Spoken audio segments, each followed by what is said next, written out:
Hi, my name is David Reske, CEO of Nowspeed Marketing, and welcome to this edition of In the Now, where we focus on uncovering the myths and misunderstandings of marketing leadership with some of the world's most interesting people.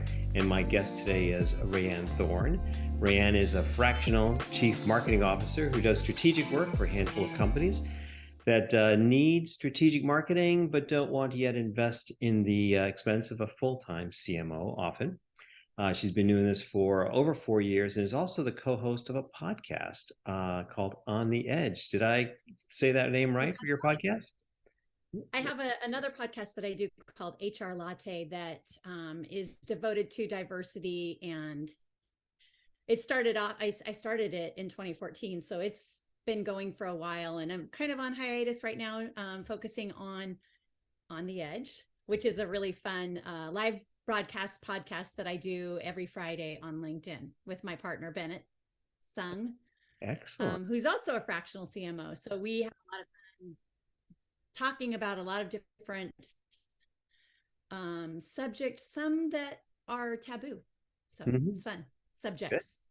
Well, we will definitely put a link to your podcast from this podcast. So that'll be awesome. But yeah, welcome to the show. I'm honored that you took the time to do this. As you know, I like to start these conversations with what I call a myth buster question. And the topic that we were talking about just recently is about content marketing and the impact that content marketing can have in an organization. And the myth that I want to explore is, will content marketing immediately produce leads and help drive sales for an organization quickly?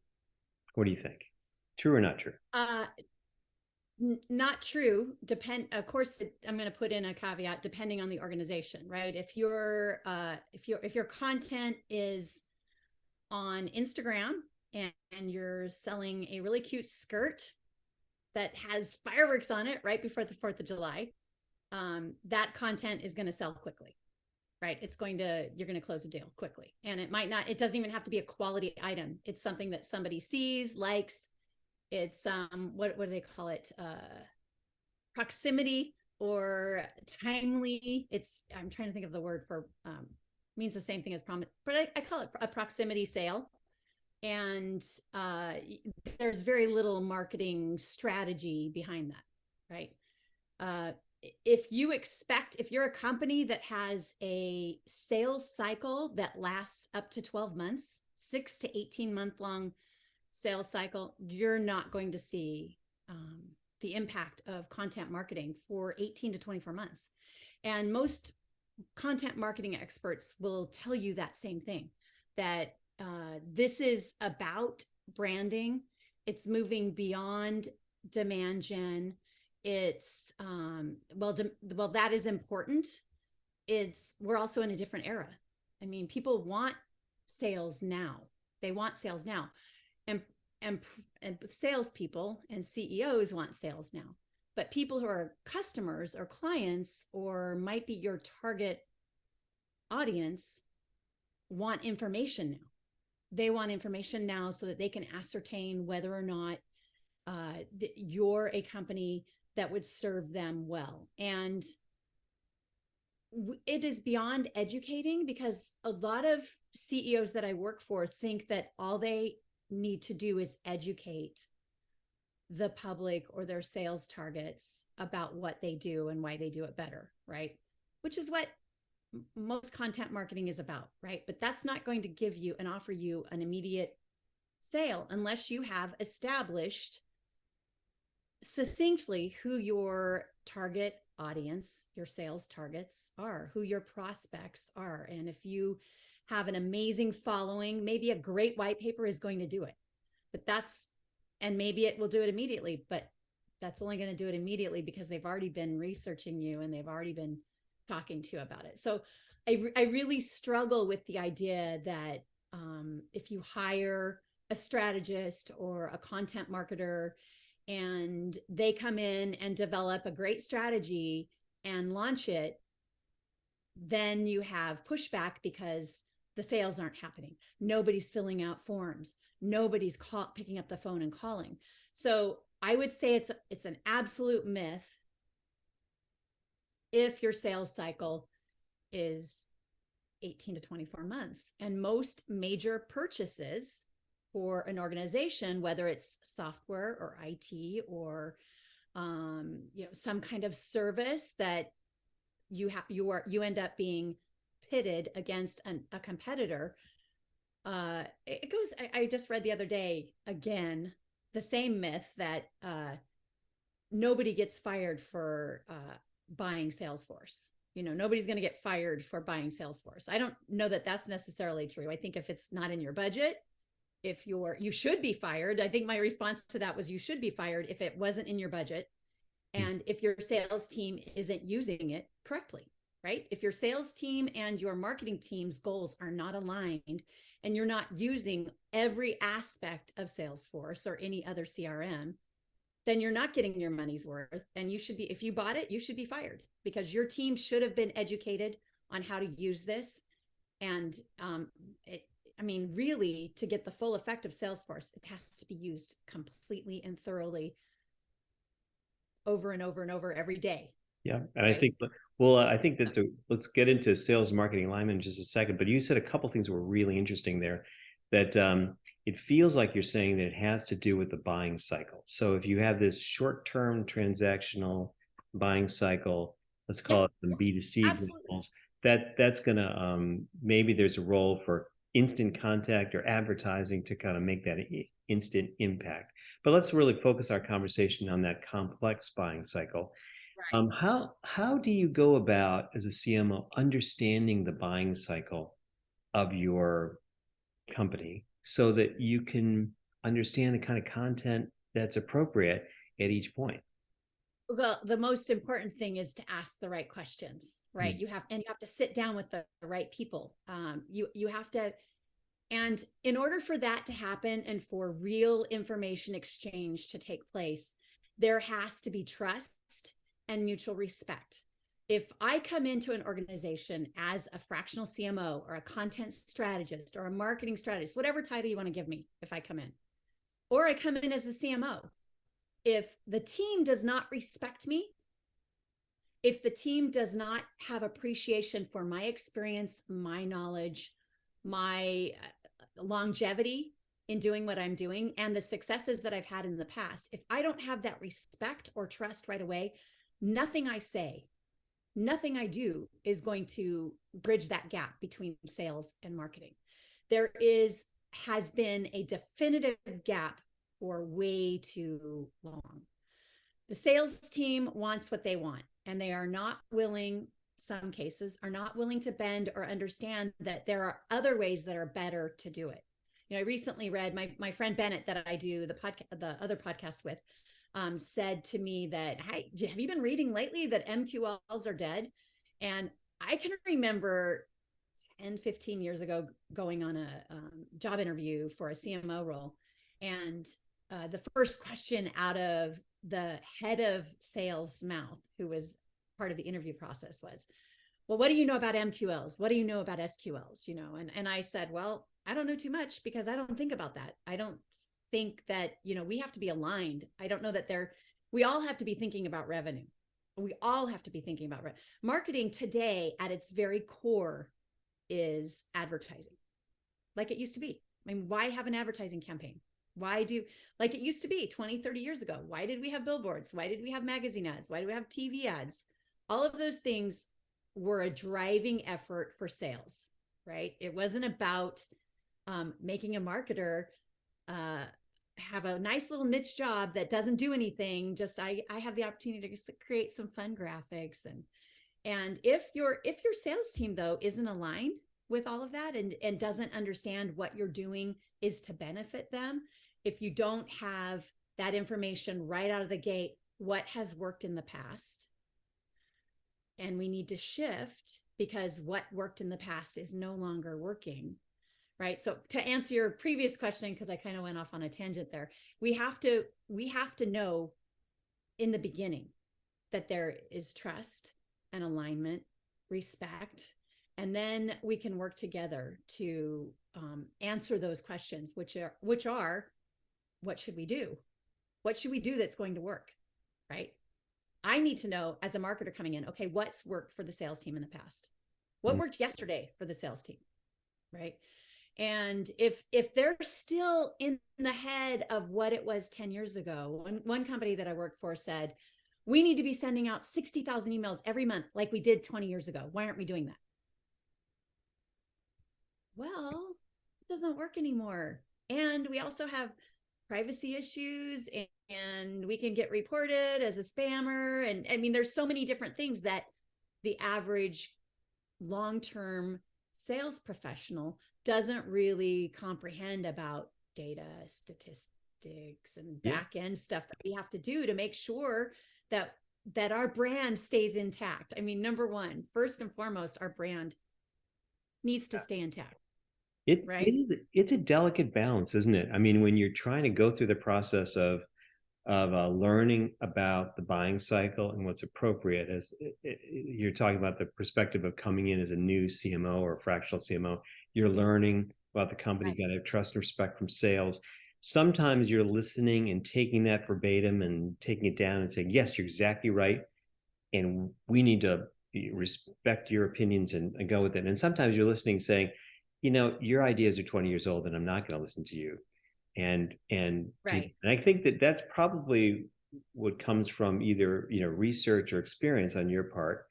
And how do you discern whether the salesperson or the marketer is telling you something that's absolutely correct and true, and whether they're saying something that's it's not true, and you got to challenge and think differently about content creation and content marketing to really achieve the real goals of the company. Right.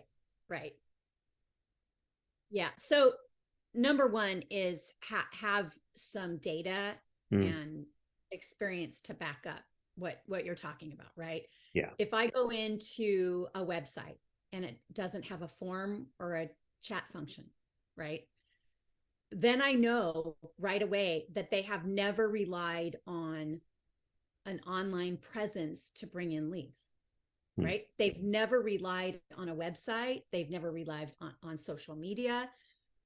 Some organizations I've come into have, I don't want to say active, because it's a small company and they haven't been around, and they're not a well-known brand. They have a very targeted niche, but they have a sort of active social profile because of employees, right? But nothing is about sales. Everything is about employee engagement. That's sometimes harder to get past, because your employees have learned to enjoy seeing things about themselves in social. And when you bring in ideas of how to get your brand a little bit better known, not everybody likes that, but when you have a company that isn't willing to shift with the times and understand that growth means change, it's really hard. It's really hard to change. It's really hard to pivot. And it sometimes it's a losing battle for the marketer. One organization I was with, I stayed 4 years, and it was a constant battle. It was a constant battle. I had a CTO that had no respect for my work and felt that and challenged me all along the way, so that I did not have support, right? And I feel like when you as a marketer don't have senior leadership support, you're on a sinking ship, or they've put you on a dinghy out to sea, and you're not going to survive with that ship. So marketers are really, it's an interesting time for marketing. And for modern marketers, new graduates, new to they're full of ideas, they're full of energy. And then we've got AI coming in, and how is that going to impact the marketer? I mean, I'm a writer, so how does AI impact? At my core, I'm a marketer who writes. I love to engage. I love reach. I love conversations, all of those things that help your brand. But if you take away my core function, my core competency, which is writing compelling content that's written by a human for a company full of humans. And it's true, because sometimes AI doesn't always produce truth. So I'm concerned about what's going to happen in the next 2 years as not even that, 6 months. Let's just say 6 months. There's an interesting conference, and I know I've been bouncing all over, so I'm going to let you bring it back. But there's a conference coming up called Macon, I think. I don't know if you're familiar with it. It's the Marketing Artificial Intelligence Conference, MAICON, and it's coming up in August, I think, August or September. But that's going to be a really interesting event to see what comes out of that. Be fun to go. So much is changing, and this is the time for trust and respect. So this brings back to that topic, because I think you started to share an example of where you didn't have trust and respect in a role, and it was very, very difficult. So let's talk about, how do you earn that trust and respect from the senior management team as a marketer, and so that you can execute the kind of content marketing program you believe in, because you're coming in, you're talking about a process of doing research, understanding the buying cycle, learning from sales, getting alignment, all that's super important. And now you want to execute and get stuff done, right? You got to get budget, you got to get content, got to get subject matter experts aligned. So you need a lot of trust. How do you kind of build and then maintain that trust with the senior leadership team as you're executing? Because I think your initial premise was it's going to take a year. It's going to take a year if your average sales cycle, if your sales cycle is 12 to 24 months, 18 to 24 months, right? It's going to take a year for that content to have an impact on your lead generation. Yep. And that's not a happy answer for a sales team, for a head of sales, for a CEO who was under the misunderstanding that bringing in a strategist or content marketer would make a difference, right? They demand sales, right? They demand generation of sales right now.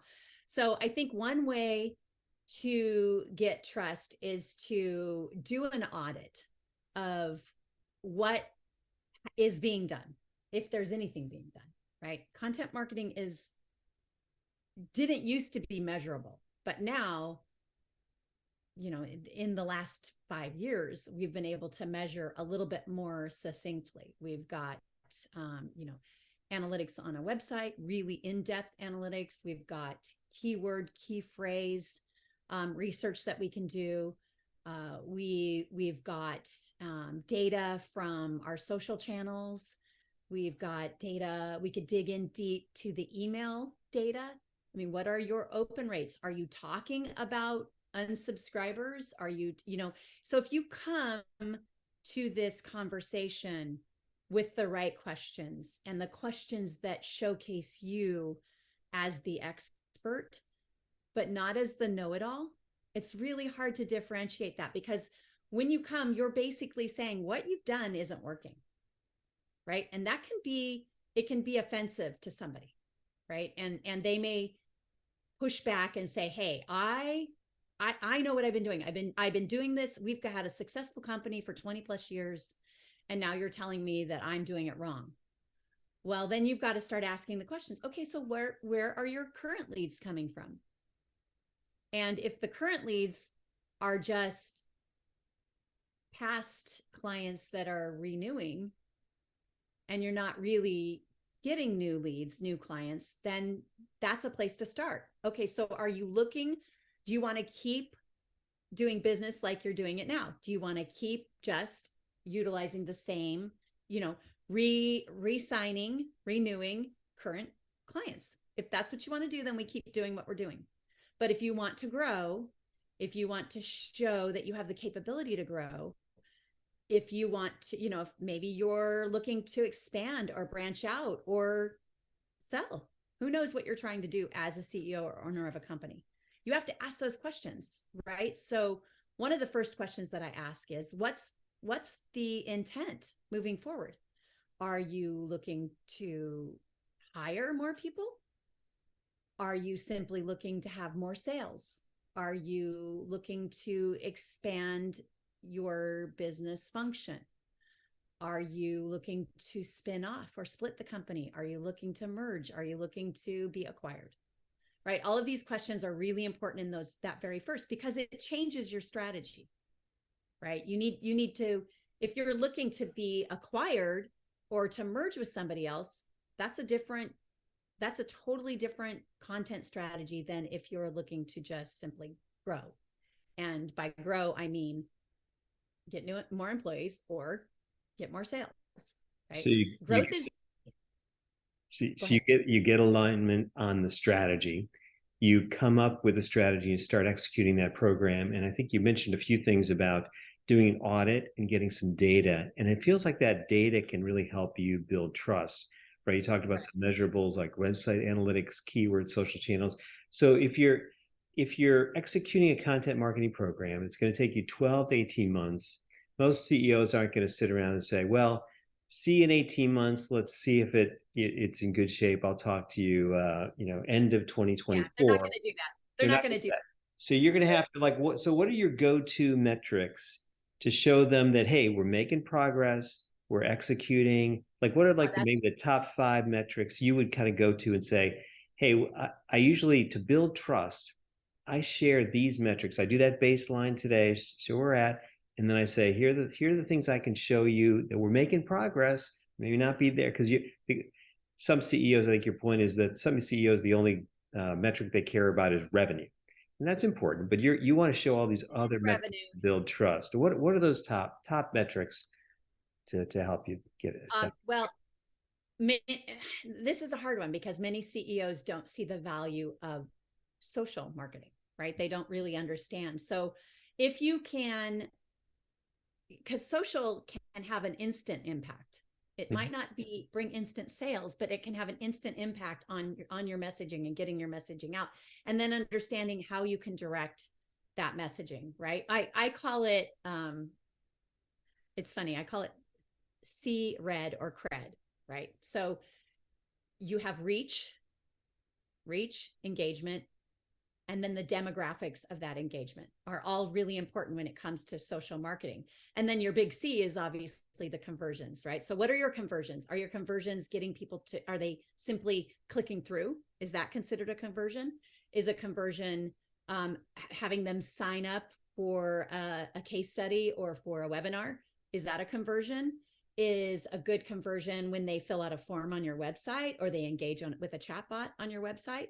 So you have to decide. These are other things that, and maybe you can decide, sit down and decide this with your sales team and your sales leader. And your sales leader is going to say every time a conversation or a demo, right? Those are the most important things. So for a sales team, for a marketer, my most important thing is just getting somebody to go to the website, because at the website is where the magic is, right? So everything that you do should be directing everybody back to your website. And then you can track on the website, right? Where are they going from the website? What page did they land on? How long are they staying?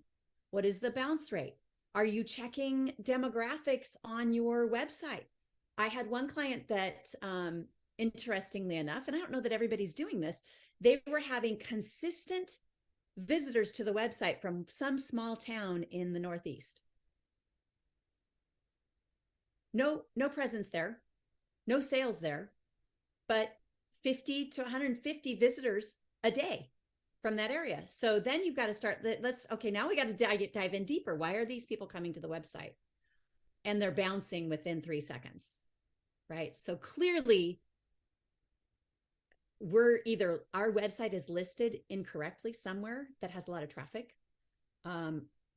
There's a bot somewhere. Maybe your competitor has attached a bot to your website. I mean, there's all kinds of little nefarious things that you could think of, but it's most likely that your website is listed incorrectly somewhere else. And there are several different types of software where you can track, where is my website listed, right? And find out where it is. And that's what I did. So unless you come in with a plan on how to break it down, right? How can we break down the traffic that's coming in? How can we ensure that our traffic is the right traffic? And then you can start to build that trust and you can come up with ideas.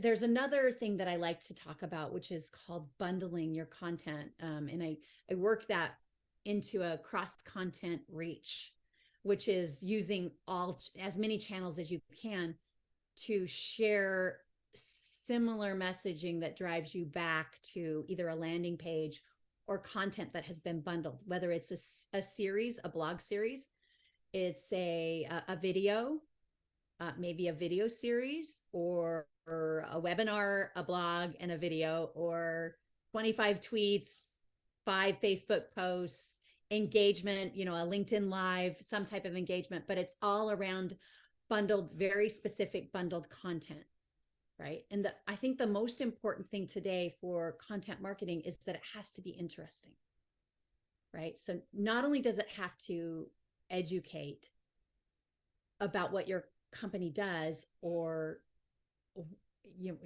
what your company did, why they came into being, what is your origin story, right? We hear storytelling has been the rage for the last 10 years for marketing, right? So what is your origin story?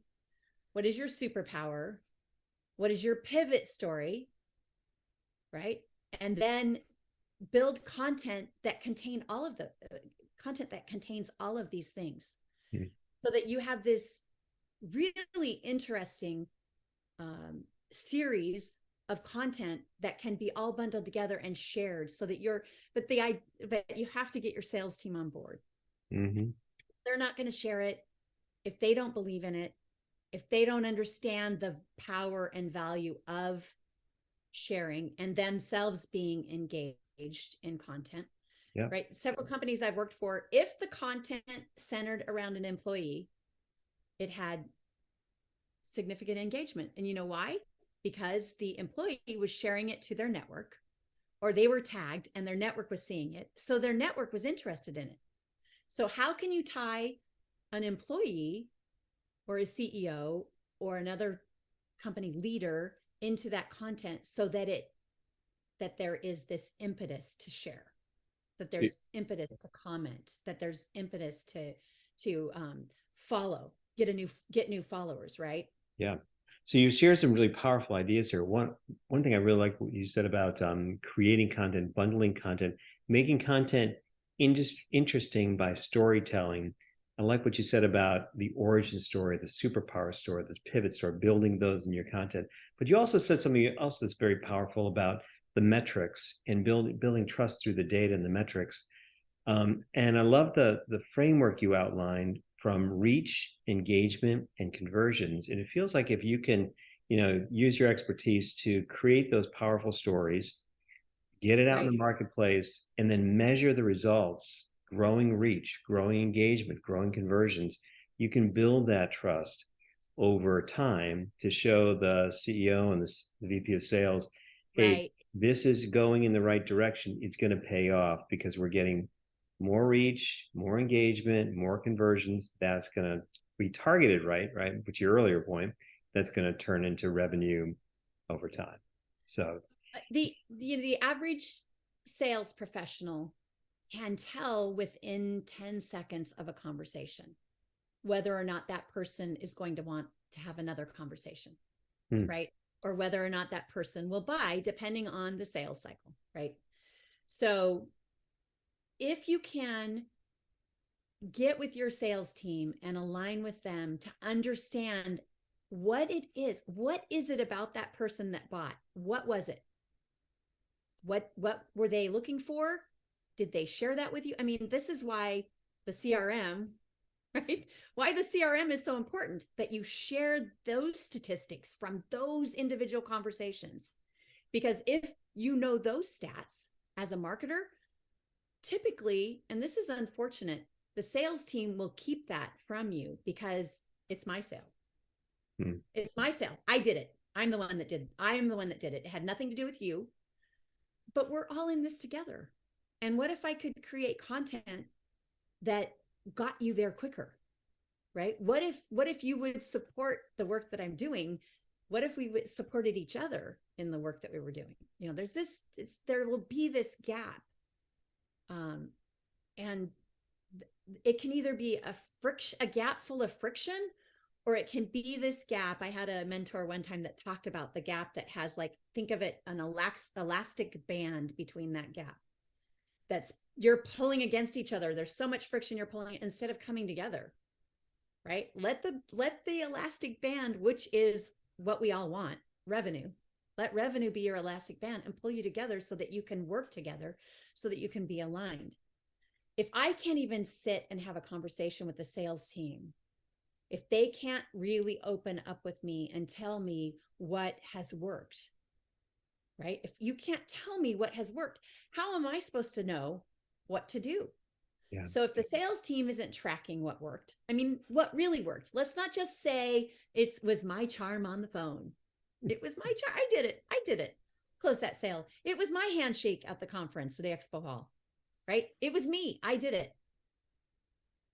Yeah. If we can't move past that, and if marketers can't say, I'm going to listen to sales, because how often do they not listen to sales, right? So that sales marketing, when you talk about sales marketing alignment, it's a sales and marketing trust that allows you to have those conversations with sales, that allows you to get the essence of the story. That, I love the way you put it, the superpower, the pivot story, the reason to buy, the demographics of the person, the problem that they're having, all of that. It lets you build those stories and then execute it into a complete campaign. Then it feels like as a marketer, the rest is our expertise, which is creating the content, doing the videos, getting it out on search and making it happen on the website. That's kind of like, we can run with all that. But a lot of us, that's why case studies are so powerful. Yeah. It's why testimonials, and I don't mean just a sentence that scrolls across your website from a customer. I'm talking about a real testimonial where I get to talk to a customer, a client, a longtime buyer of your service, product, whatever it is that you offer. If I can't talk to them and really understand what was their conversion story, I mean, what was it? What was it that caused them to buy? Why do they stay? Are you having those conversations? I mean, we always talk about exit interviews, right? Why did we lose that guy? Why didn't he renew? We're not talking about why you stay. What is the stay strategy for current clients? If that's where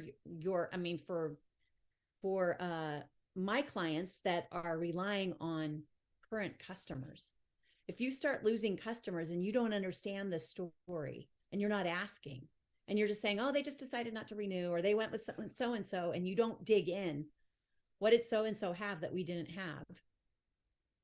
Was my inattention a problem? Was the fact that we haven't updated in a while? We haven't, changed what we do. We haven't shared that change, right? How often does an organization have amazing updates inside, but they aren't talking about it? They're not talking about the great new people they hired or the brand new product they brought in, or, a piece of machinery that they're using now. So it all comes back to conversation, trust, learning, implementing that learning into your strategy. And to go back to the case studies, I mean, as an early marketer, I despised them. And you know why? Because they had to be like when I went to college and you had to write a case study, it had to be pages long and you had to compare to your competitors. And no, a case study can be as simple as, this is why I listened, this is why I bought, this is why I'm staying. Right? It doesn't have to have it could be an infographic. It doesn't even need to be writing. It could just be, they joined us here because of this, and this is why they're staying. Yeah. And that data will get you in the door to somebody else. Yeah, very powerful ideas, Rayanne. I really appreciate what you're saying about the strategy of content marketing, because so many times marketers drift right to the blog or the ad, or you're talking about the strategy, and that alignment and getting the essence of the story is so critical. All of those are tactics. First, you have to have the thought and then intent. The most important thing is to be aligned in intent. And then the trust will help them believe your intent, that you are doing what's right to meet that intention, right? Yeah, absolutely. I really appreciate you taking the time to share with our listeners today. Thank you very much. If people want to get in contact with you, learn more about your services or how you work with people, how would they do that? Yeah, you can find me at neverenough.media or on LinkedIn, just search Rayanne Thorn. And And I have a lot of content out there. So if you just type in Rayanne Thorn, it's going to pop up. But my email is the best, rayanne@neverenough.me. Let me try that again. rayanne@neverenough.me. Perfect. Well, thanks, Rayanne. I really appreciate you taking the time. Thank you.